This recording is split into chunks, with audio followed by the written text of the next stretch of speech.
The alarm bells screamed through Earth's deep space monitoring station at 3 in the morning. Night shift operator Kevin Bradley nearly dropped his coffee as the emergency transmission crackled through speakers that hadn't been used in months. The message came from somewhere beyond the outer rim, carried by quantum signals that took weeks to reach human space. Kevin's hands shook as he adjusted the receivers. The voice speaking wasn't human. It was musical, almost like singing, but filled with terror that needed no translation. Behind the alien words, he could hear explosions, screaming, and the sound of buildings collapsing. This is the Valoran Coalition sending final emergency broadcast. The translator rendered the alien's speech into flat mechanical English. Our worlds are dying. Ow. The grim horde moves through our space like fire through dry grass. Our children flee in whatever ships still fly. We beg any civilized species for aid.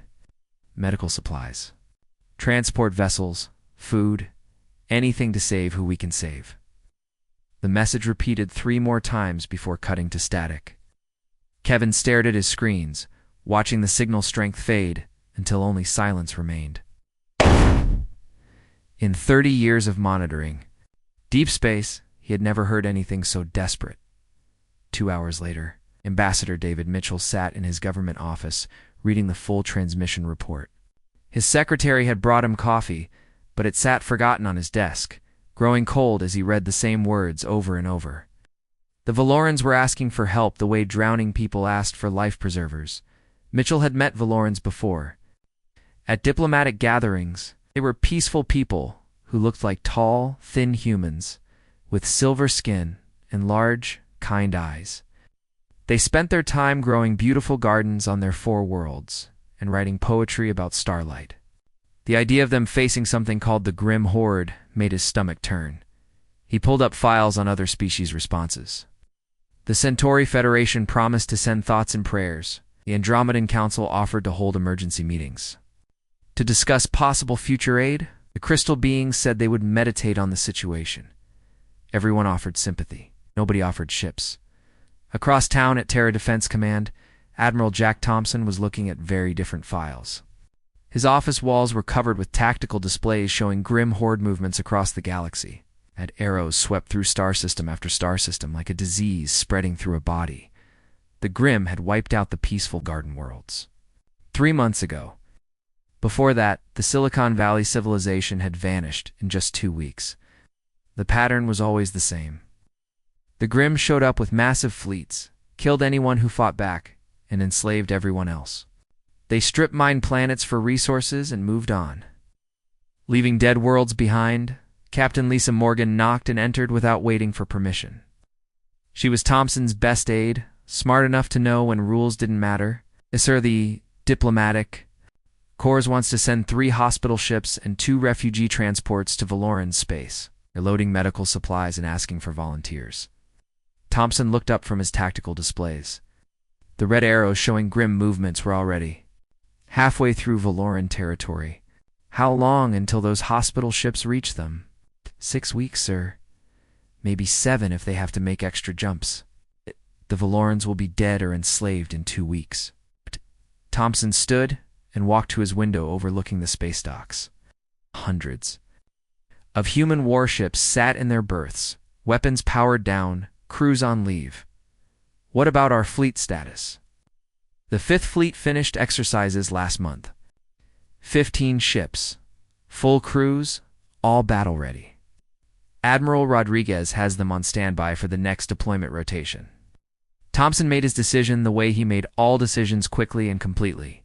Signal Admiral Rodriguez, I want the 5th. Fleet prepped for immediate departure. Full warload.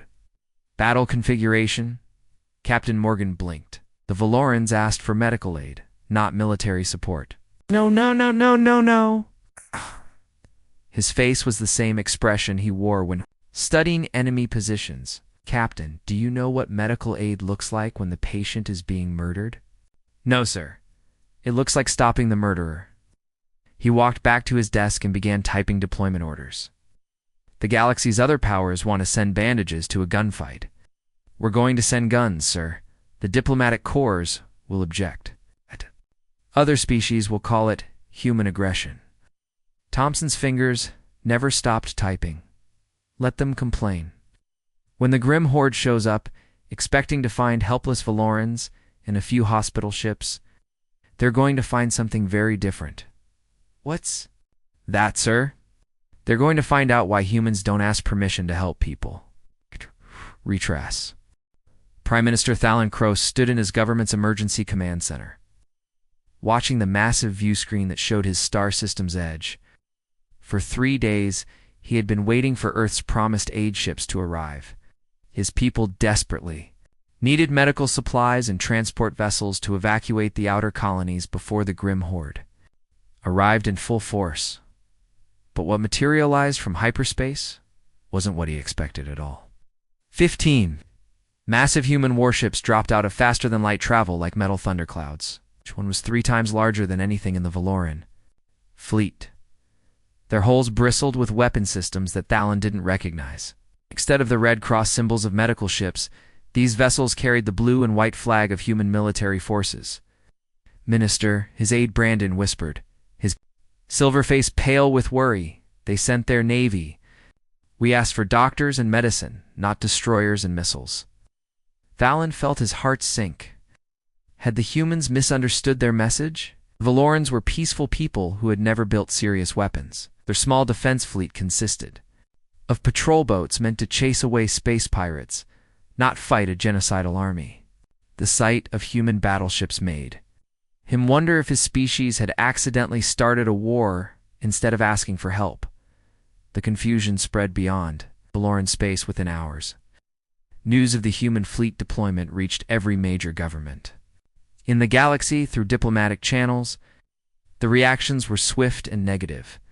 Ambassador Rodriguez of the Centauri Federation called an emergency session of the Galactic Peace Council. This is exactly the kind of human aggression we've warned about, she announced. 2 delegates from 47 species. The Valorans asked for humanitarian assistance. Earth responded by sending their military. This sets a dangerous precedent for how humans view diplomacy. Andromedan Council issued a formal statement condemning the deployment. Once again, humans mistake violence for assistance. Their first instinct is always war, never peace. This aggressive overreach threatens the stability our civilizations have worked centuries to build. Even worse for Thalon, Earth's own diplomatic corps was furious with their military's actions.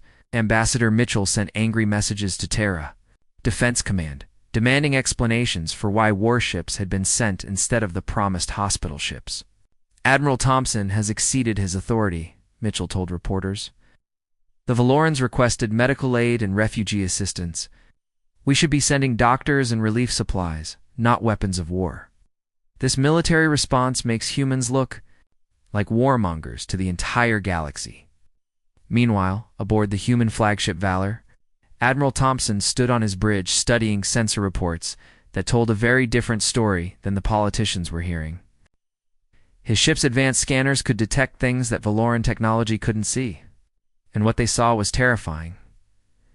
Commander Mike Davis looked up from his sensor station, his face grim. Admiral, we're tracking 43 grim ships approaching.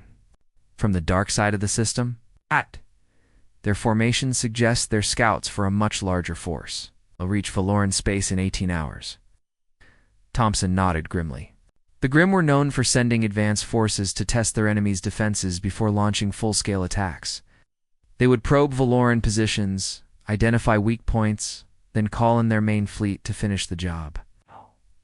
It was a pattern they had followed 17 times before, with 17 different species. None of those species existed anymore. What are the Grim expecting to find here? Thompson asked his tactical officer. Based on their previous attacks, sir, they expect to face a few Valoran patrol boats and maybe some civilian defense platforms. Standard weapons, basic shields, no real military coordination, easy targets. Thompson smiled for the first time since leaving Earth. Commander Davis, signal all ships. Battle Protocol 7. Full weapons powered, all defensive systems online. Make sure our new friends get a very different welcome than they're expecting. Davis hesitated. Sir, the galaxy is already angry about us bringing warships. If we actually fight, the diplomatic fallout will be massive, Commander Thompson said, watching the approaching enemy fleet on his displays. In about 18 hours, the Grimm are going to attack. They're expecting to find helpless Valorans and maybe a few human hospital ships. Instead, they're going to get their first lesson in why humans don't ask permission to protect innocent people. Lieutenant Kelly Wright spoke up from the communications. Station Admiral, we're receiving complaints from 17 different governments about our presence here. They want us to withdraw and let the diplomatic process handle the situation. Thompson looked at the tactical display showing Grimm ships moving toward planets full of Valoran families. Tell them they can file their complaints after we finish our work here. The Grimm horde has conquered 17 civilizations using the same tactics every time. Today, they learn what happens when they try those tactics on people under human protection. The Grimm had never lost a battle. They had never faced serious resistance. In their entire history of conquest, no species had ever fought back effectively. But they had never encountered humans before, and they were about to discover that humans had very different ideas about how to respond to bullies. The Grimm scout fleet emerged from hyperspace exactly where Admiral Thompson's computers predicted they would. 43 ships arranged themselves in the traditional battle formation that had worked against 17 different civilizations. Their hulls were black as space, covered with spikes and weapon ports that looked designed to intimidate as much. As Destroy Captain Rachel Stone watched them approach from the bridge of her destroyer Phoenix, she had commanded this ship for 3 years, fighting pirates and raiders across human space. But she had never faced anything like the Grimm horde. Intelligence reports said they were monsters who turned conquered populations into slaves and stripped entire planets bare for resources. Captain, they're broadcasting surrender demands, reported Lieutenant Jenny Walsh from communications. They want us to stand down and prepare to be boarded. Stone almost laughed. We put me on their frequency. She waited for the signal to connect, then spoke in the calm voice she used when dealing with criminals. This is Captain Stone of the human destroyer Phoenix. You are entering Valoran space without permission. Turn around and leave immediately. The response came back in heavily accented English. Humans, you do not understand. We are the Grimm horde. We have conquered 17 species. Your little ships cannot stop us. Surrender now, and we will kill you quickly. Thank you for the warning, Stone replied. All human ships, you heard our new friends. Battle Protocol 7 is now active. What happened next lasted exactly 14 minutes and changed galactic warfare forever. The Grimm expected traditional space combat the way every other species fought it. Ships would line up facing each other, exchange polite communications, then take turns firing energy weapons until one side retreated or exploded. It was civilized, predictable, and gave both sides time to show off their technology and bravery instead. The human ships scattered in directions that made no tactical sense to Grimm commanders. The Phoenix and her sister ships moved like a pack of wolves never staying in one place long enough to be targeted effectively. They didn't line up for honorable combat. They didn't announce their intentions. They just attacked from every angle at once. Tom, start jamming their communications, Stone ordered Lieutenant Tom Harper at the electronic warfare station. I want them blind and deaf.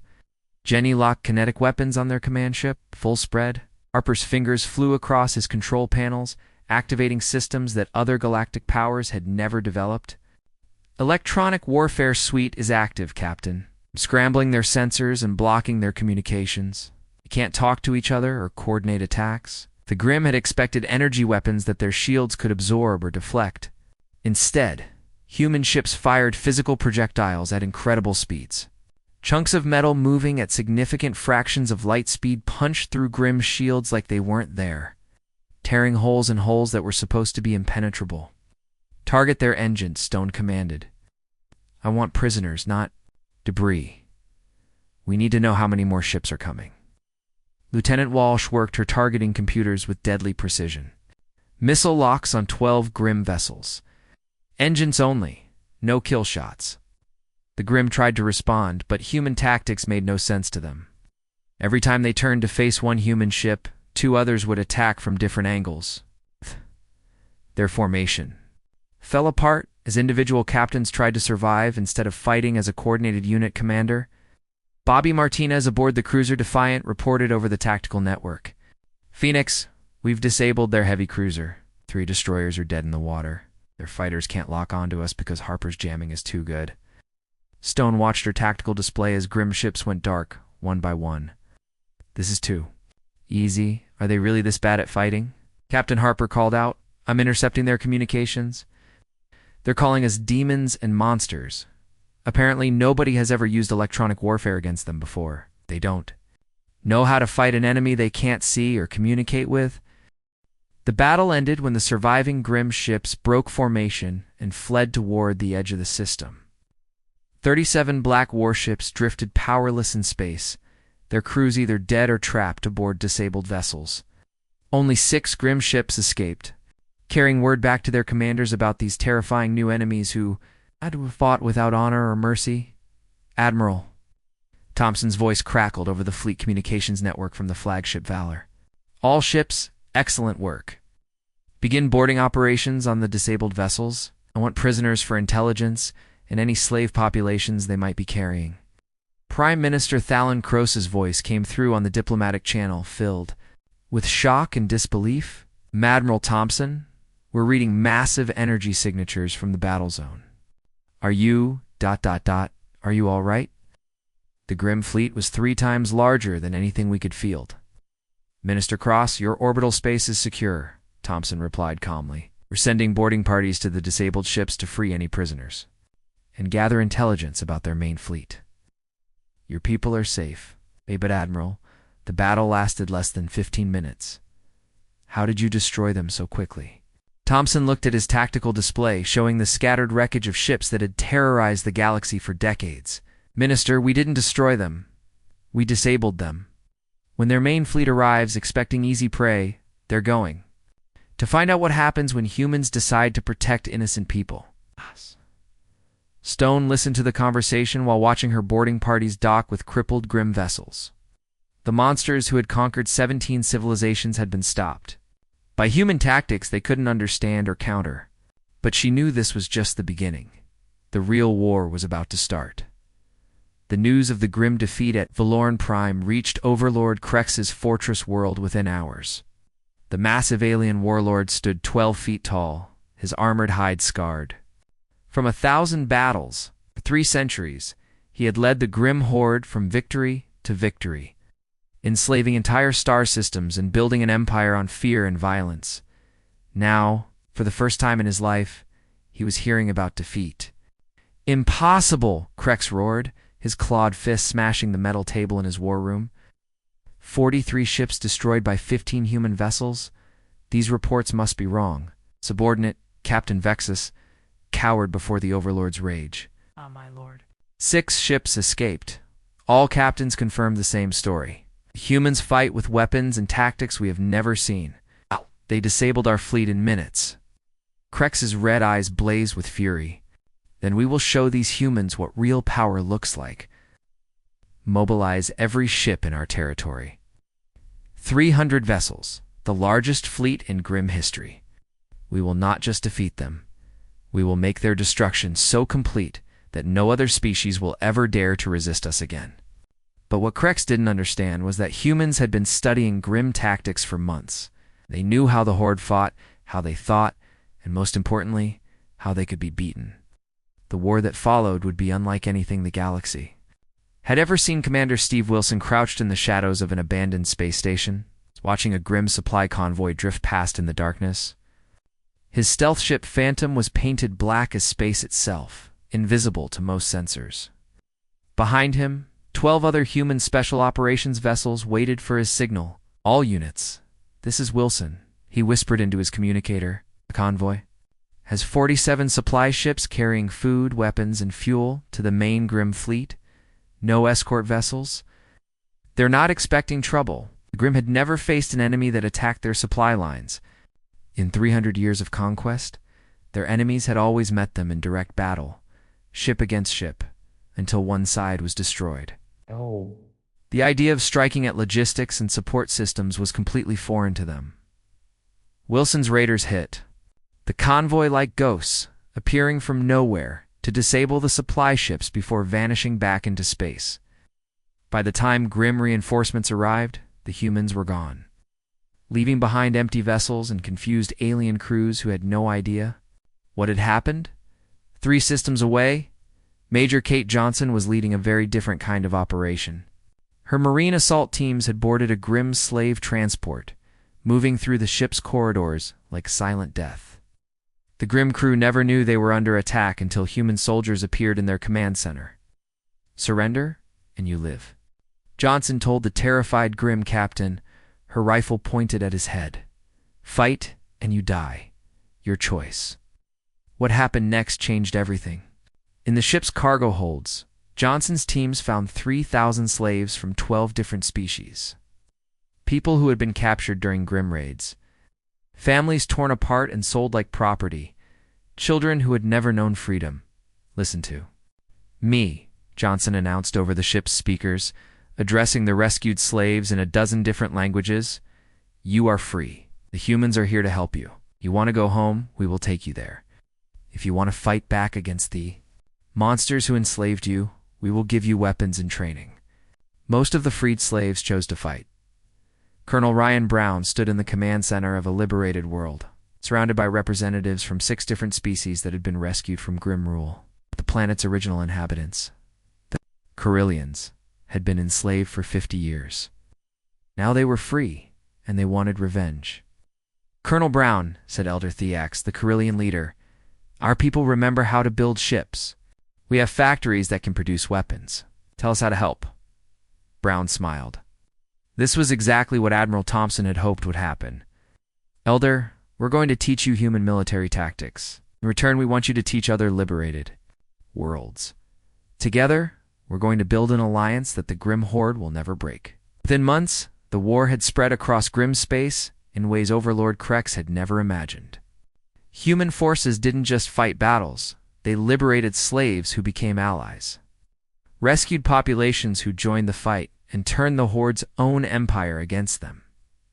Captain Danny Torres commanded a mixed fleet of human Valoran and Carillion ships as they struck at a Grimm mining operation. "Remember, we're not just destroying their facility," he told his crews. "We're freeing the 10,000 workers they've enslaved there. Those people will go home to their families and tell everyone how humans helped them. That's worth more than any military victory." The Grimm found themselves fighting on dozens of fronts at once. Their supply lines were constantly under attack. Their slave populations were rebelling with human weapons and training. Even their communications networks were being disrupted by human cyber warfare specialists who turned their own systems against them. "They don't fight like any species we've ever faced," reported a desperate Grimm commander to Overlord Krex. "They don't want our territory or our wealth. They just want to free everyone we've enslaved. Our own slaves are joining them and teaching them our weaknesses." Admiral Thompson's fleet had grown from 15 human ships to over 200 vessels. From 20 different species. Every world the humans liberated contributed ships, crews, and knowledge to the growing alliance. What had started as a rescue mission for the Valorans had become a liberation war that was tearing the Grimm Empire apart from within. But Krex still had his 300 ships, and he was gathering them for one final desperate strike. The Overlord knew that if he could destroy the human fleet in a single massive battle, the Alliance would collapse, and his empire would survive. The final confrontation was coming, and it would decide the fate of the galaxy. The massive view screen on Admiral Thompson's flagship showed the Grimm homeworld hanging in space like a diseased eye. Grimm Prime was dark and ugly, its surface covered with factories that turned enslaved populations into weapons of war. Around the planet, 500 Grimm warships waited in defensive formations, every vessel. The Horde had left after months of human raids and liberated worlds joining the fight. Against their former captors, Thompson stood on the bridge of the Valar, surrounded by officers from a dozen different species. Captain Rachel Stone was there from the Phoenix, along with Valoran tactical experts and Carillion engineers, who had helped design new weapons specifically for fighting the Grimm. The alliance that had started as one human fleet helping the Valorans had grown into the largest military force the galaxy had ever seen. Admiral reported Commander Mike Davis from sensors. We're detecting massive energy buildups from their planetary defense systems. They have orbital weapon platforms that can destroy capital ships with single shots. This won't be like the smaller battles we've been fighting, Thompson nodded grimly. The Grimm had pulled back all their remaining forces to defend their homeworld, abandoning dozens of slave colonies to concentrate their power in one place. They were betting everything on this final battle, hoping to destroy the human-led alliance and break the rebellion that was tearing their empire apart. All ships, this is Admiral Thompson, he broadcast on the fleet-wide channel. His voice carried to over 200 vessels from 20 different species, all united by their hatred of grim slavery and oppression. Today we don't just win a battle. Today, we make sure these monsters never threaten another innocent world again. Captain Stone listened from the Phoenix's bridge as she prepared her ship for the most important fight of her career. Beside her, the Valoran ship Hope took position, its silver hull gleaming in the light of Grim Prime's dying sun. All around them, former Grim slaves who had joined the Alliance prepared to face their former masters in final combat.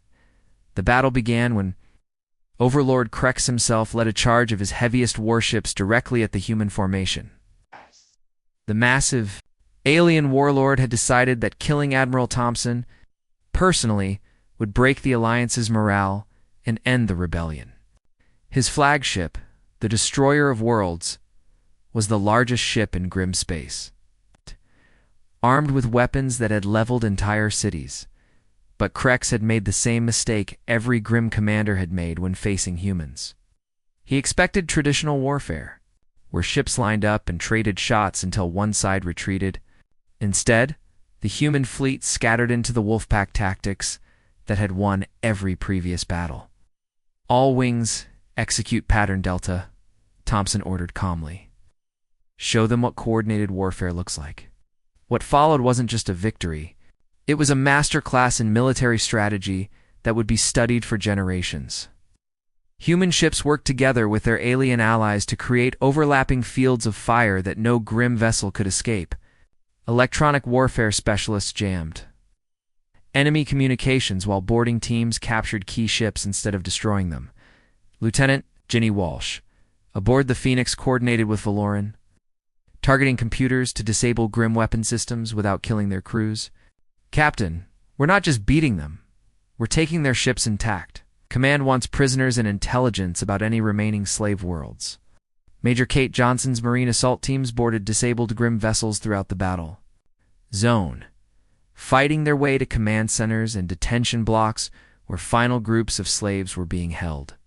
Each ship they captured revealed more information about hidden Grim facilities and secret slave markets that still needed to be liberated.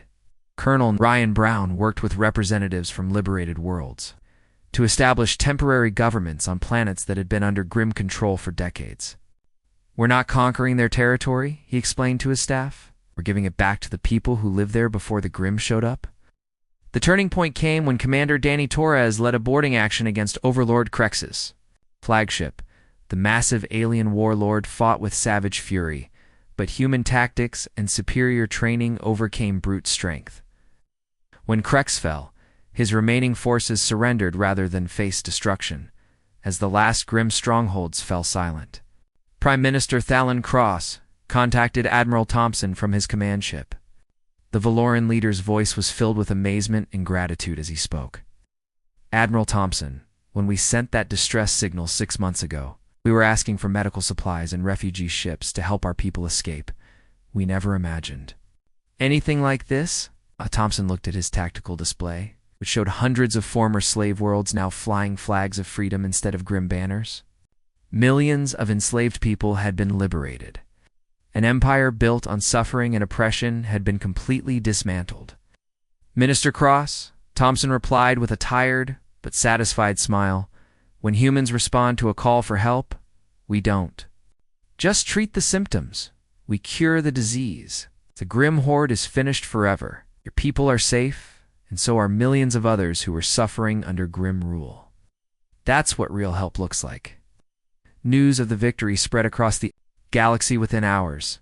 Every major species watched in amazement as reports came in of the complete destruction of the Grim Horde, not through conquest, but through liberation. The humans hadn't seized territory or enslaved populations.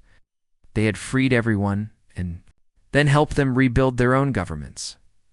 Ambassador Rodriguez of the Centauri Federation, who had condemned human aggression months earlier, now stood before the Galactic Council with a very different message. The human response to the Valoran crisis has shown us something important, she admitted. Sometimes the most compassionate action is the most decisive one.